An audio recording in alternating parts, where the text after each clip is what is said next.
The skies above Montgomery, Alabama were calm, lit only by the soft glow of stars and the steady blink of navigation lights from Eastern Airlines. Flight 576. Captain Clarence Childs and co-pilot John Whitted, both military veterans with thousands of flight hours, were cruising their DC to 3-passenger plane at 5,000 feet standard altitude.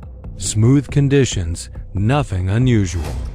Until 2:45 a.m., that's when it appeared. A blazing, cigar-shaped object shot into view far brighter than any aircraft lights, trailing fire and emitting an intense blue-white glow. It passed so close to the cockpit that both men instinctively ducked.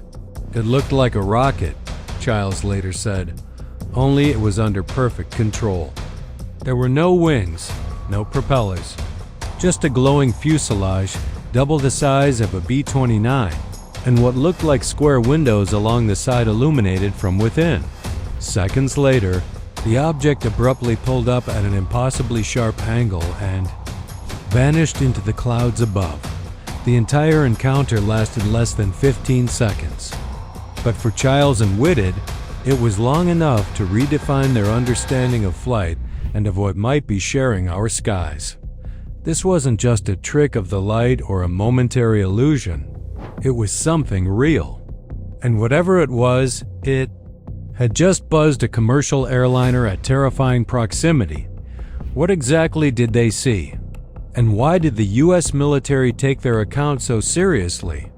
To uncover the full weight of this event, we have to go back to that summer night and the ripple effects that followed. The late-night air over the Deep South was calm, clear, and unremarkable.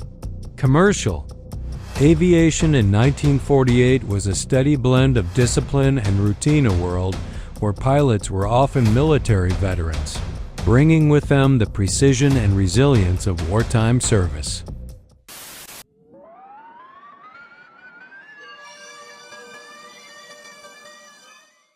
Among them were Captain Clarence Childs and First Officer John Whitted, flying Eastern Airlines Flight 576 aboard a Douglas DC-3. Childs, a confident and highly regarded former bomber pilot, had flown through the skies of Europe during World War II.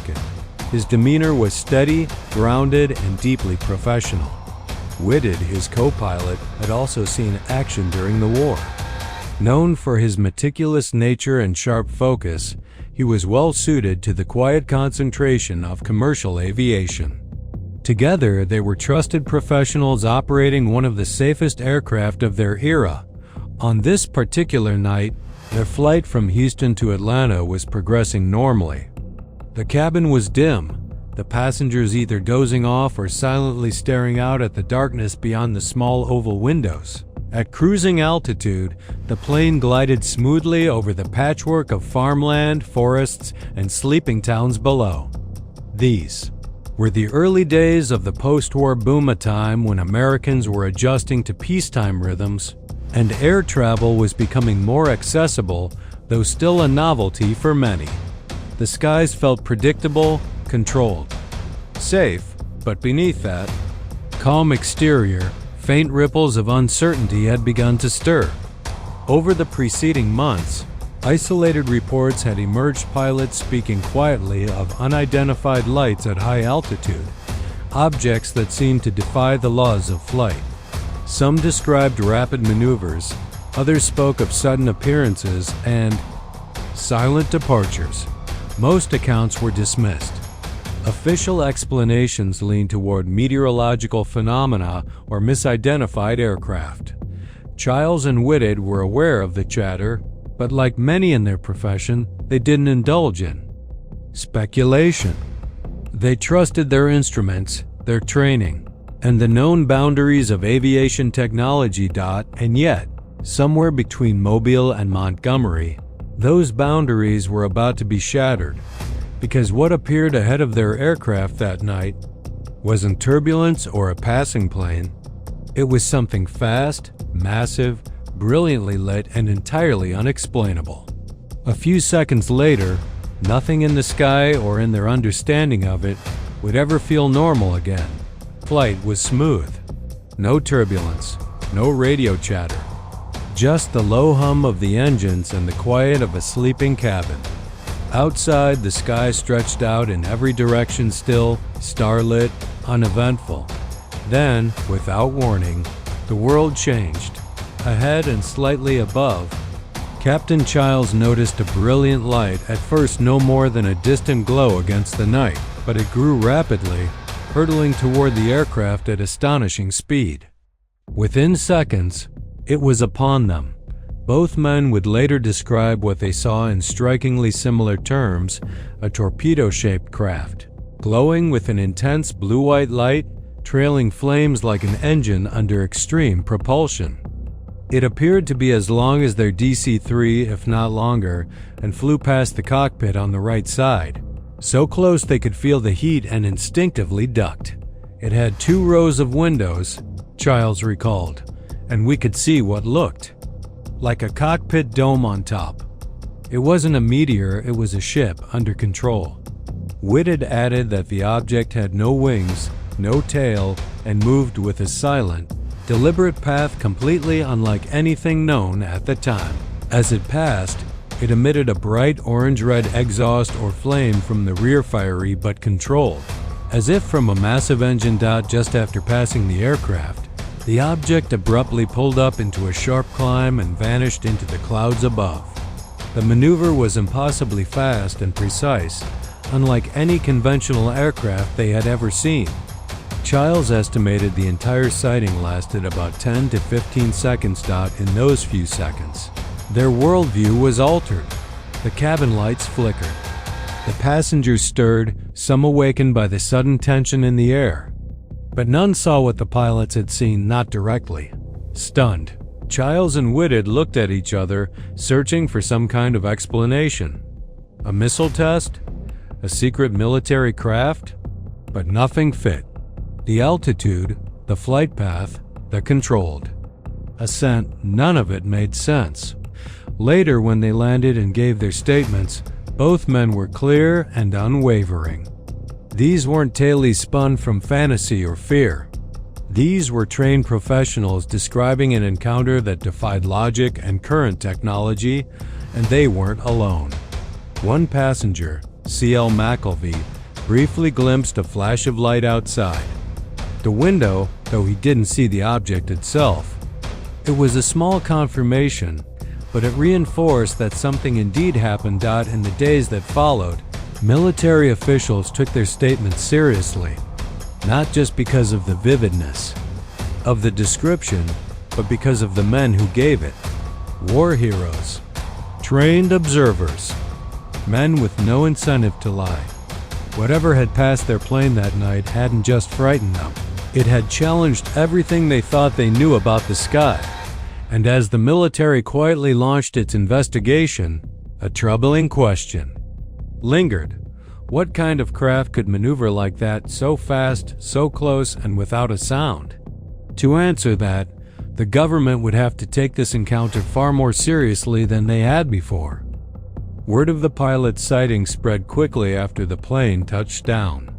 Within hours, Eastern Airlines reported the incident to military authorities. The credibility of the witnesses, 2 decorated wartime aviators, meant the event couldn't be casually dismissed. Public curiosity swelled, and news outlets seized the opportunity. Headlines hinted at something extraordinary streaking through the skies, and speculation took root. But as attention intensified, so did skepticism. The U.S. Air Force, then in the early stages of Project Sign, the first government program dedicated to investigating UFO, reports launched an official inquiry. Their files reveal both urgency and uncertainty. The pilots were interviewed extensively. Their testimonies aligned. A large, wingless, glowing object with porthole-like windows and a fiery trail had approached the plane, then pulled sharply upward and vanished. However, the investigation faced a major problem. No physical evidence. There was no radar confirmation, no ground-based sightings corroborating the event, and no impact or debris. Only one passenger, C.L. McElvey, vaguely recalled a flash of lighthearted proof of the object's existence. This absence of corroboration led some military analysts to doubt the account. One internal report suggested the pilots might have misidentified a meteor or bolide, those rare, bright fireballs that streak across the sky and can appear startlingly close. But that explanation didn't fit all the observed details.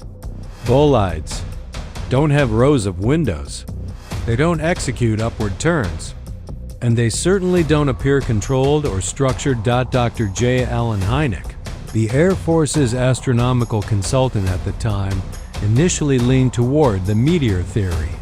But years later, he admitted that the Childs-Whitted case remained troubling. It didn't behave like a meteor, he later said. There were too many structural features described. It was something else. Still, many in the scientific community held firm to more mundane theories. Reflections off clouds, stress-induced hallucination, or the psychological effects of fatigue during long night flights. Yet both Childs and Whitted maintained their clarity. They had been wide awake. What they saw wasn't fleeting light, it was a machine. Among ufologists, the case gained traction. It echoed other post-war sightings, including the Mantell incident and Kenneth Arnold's report just a year earlier. A growing number of pilots were coming forward with similar stories, objects behaving in ways that no human aircraft could replicate. Eastern Airlines stood by its crew. Though the company avoided fueling speculation, privately, the military debated how seriously to take such incidents. Project Sign analysts reportedly drafted an estimate of the situation, suggesting an extraterrestrial origin, but the report was rejected by higher-ranking officials, including General Vandenberg, for lack of hard evidence. And so, the case lingered in a frustrating limbo, too detailed and credible to ignore, too unsupported to prove. Decades later, the Childs-Whitted encounter remains a puzzle. Those who believe point to the pilots' wartime records, the consistency of their testimonies, and the object's apparent physical characteristics. Skeptics focus on the lack of data, the potential for perceptual error, and the absence of additional witnesses. But one thing is clear: no official conclusion has ever fully accounted for what these men described. And as we move toward the final chapter of this encounter, we're left with a question that still challenges modern aviation and government transparency alike. How do you explain something that leaves no trace, yet never leaves your mind? Despite the inquiries, the briefings, and the speculative headlines, no official explanation has ever resolved what Captain Childs and First Officer Whitted saw that night. The firelit object with windows, the sudden maneuver into the clouds, the controlled movement so unlike anything expected, then or now. To this day, the core contradictions remain. Skeptics suggest a meteor, yet meteors don't have structure. They don't veer off course. They don't display windows or leave. Trained pilots ducking for cover, and believers? They see this case as one of the earliest and most credible accounts of something not of this earth. A moment where two seasoned men glimpsed beyond the boundary of what we accept as possible. For Childs and Whitted, the event was no passing curiosity. Both men carried their testimony forward without wavering. They had nothing to gain, no fame, no fortune. Just questions, private ones, lingering ones, the kind that don't go away after a good night's sleep. And maybe that's the most unsettling part. The object never came back. It left no mark, no trace, just a flash in the sky, and two men forever changed. So what passed that night beside? Eastern Airlines Flight 576? A misidentified natural event? A test aircraft decades ahead of its time? Or something far less terrestrial? What do we do with stories like this, detailed, consistent, but lacking hard proof? Do we dismiss them? Or do we listen carefully and consider that not all truths come with evidence in hand? Let me know your thoughts in the comments below. And as always, keep questioning the skies. Did two experienced pilots truly witness an unidentified craft that night, or did something far more ordinary create an extraordinary illusion? Share your thoughts in the comments below.